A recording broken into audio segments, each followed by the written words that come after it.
자신을 문과라고 규정하는 순간 이미 지적 호기심이 제한되며 학문을 탐구하려는 열이마저 사라진다고 한다. 안녕하세요, 원아웃꿈입니다. 여러분의 성공의 발판이 될 책 사이토 다카시의 인류의 조건 1편입니다. 프롤로그에서 말씀드린 것처럼 책을 관통하는 핵심 키워드는 쑥달인데요. 내가 맡은 분야에서 인정을 받고 손대는 것마다 평균 이상으로 올라서고 어떤 일이든 자신감을 갖게 되는 넓은 관점의 쑥달. 분야를 막론하고 원하는 지점까지 닿을 수 있는 보편적인 쑥달의 원리를 이번 영상을 통해 이해하시게 될 거예요. 저자는 후대에 전해야 할 유산으로 살아가는 힘을 꼽는데요. 살아가는 힘이란 쑥달에 이르는 보편적인 원리를 체득하는 것을 뜻합니다. 경험하지 못한 영역이라도 금세 적응하고 재빨리 궤도에 들어서는 능력. 이런 보편적인 쑥달의 원리는 세 가지 힘으로 구성됩니다. 세 가지 힘이란 훔치는 힘, 추진하는 힘, 요약하는 힘입니다. 이번 영상의 주제이자 여러분이 살아가는데 꼭 아셔야 하는 세 가지 힘, 하나씩 자세히 살펴보겠습니다. 훔치는 힘은 다른 사람의 행동을 따라하면서 그의 장점을 내 것으로 만드는 걸 의미합니다.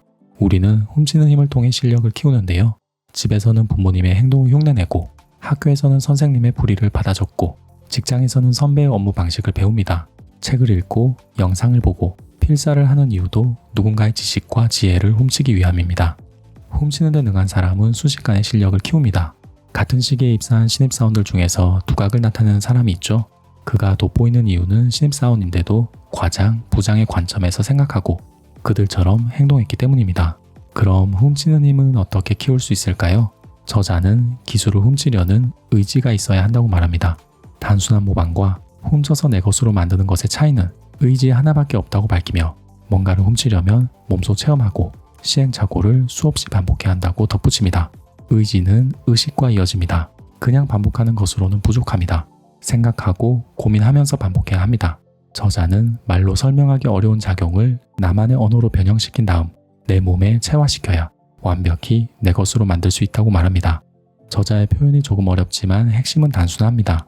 훔쳐야 할 것을 확실하게 인지하고 의식하면서 반복한다. 인류가 되려면 인류처럼 행동해야 합니다. 추진하는 힘은 실행력, 추진력, 기획력을 의미합니다.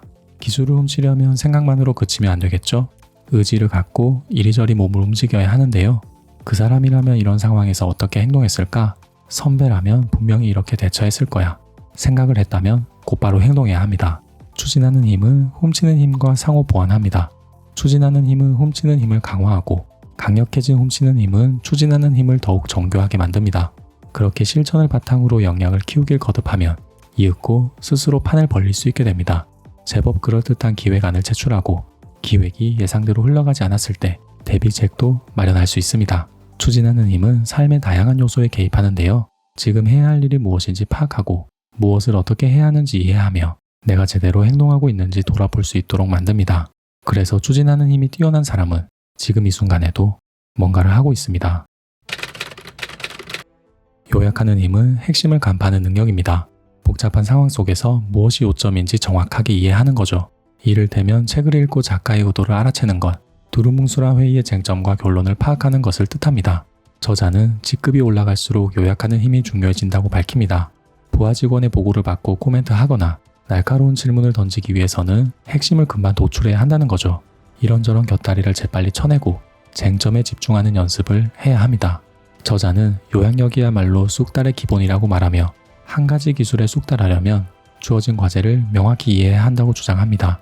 과제의 요지를 엉뚱하게 이해하면 쑥달하는데 그만큼 오랜 시간이 걸린다는 거죠. 요약의 기본은 핵심만 남기고 주변 요소를 과감하게 버리는 것입니다. 우선순위를 항상 의식하고 중요한 순간에 에너지를 집중하는 것. 요약하는 힘을 키우려면 언제가 중요한 순간인지 인지하고 그 시간에 최대의 집중력을 발휘해야 합니다. 세상을 이분법으로 나누는 사람이 있습니다. 하늘과 땅, 선과 악, 흑과 백처럼 이것 아니면 저것이라는 고정관념을 갖고 행동하는 사람이 많습니다. 저자는 문과와 이과를 나누지 말라고 외치는데요. 나는 문과니까 수학에 취약해. 나는 이과니까 철학은 몰라도 돼. 어떤 일을 할 때 은연중에 이런 생각이 들면서 나도 모르게 스스로의 한계를 규정해버리기 때문입니다. 저자는 말합니다. 자신을 문과라고 규정하는 순간 이미 지적 호기심이 제한되며 학문을 탐구하려는 열이마저 사라진다고 한다. 세 가지 힘은 문과와 이과를 넘어 모든 영역에 적용되는 기초적인 능력이다. 우리의 목적은 보편적인 숙달의 원리를 깨우치고 내가 속한 분야를 넘어 인생의 레벨을 높이는 것입니다. 이건 할 수 있고 저건 할 수 없다는 생각은 넥스트 레벨에 닿기 위해선 버려야 할 생각입니다. 정리하겠습니다. 인류의 조건 1편의 주제는 3가지 힘이었습니다. 훔치는 힘, 추진하는 힘, 요약하는 힘은 어디서 무엇을 하든지 꼭 필요한 능력입니다. 이를 키우기 위해서는 앞선 사람의 행동을 의식적으로 분석하고 따라해야 한다고 말씀드렸습니다. 더불어 중요한 것과 중요하지 않은 것을 구분하고 중요한 순간에 집중하는 연습을 해야 한다고 덧붙였습니다. 마지막으로 문과와 이과처럼 스스로를 특정한 잣대로 구분하지 말자고 말씀드렸습니다. 여러분, 오늘은 3가지 힘을 생각하시면서 하루를 보내시면 어떨까요? 인류가 되는 길은 생각보다 가까이 있을지도 모르니까요.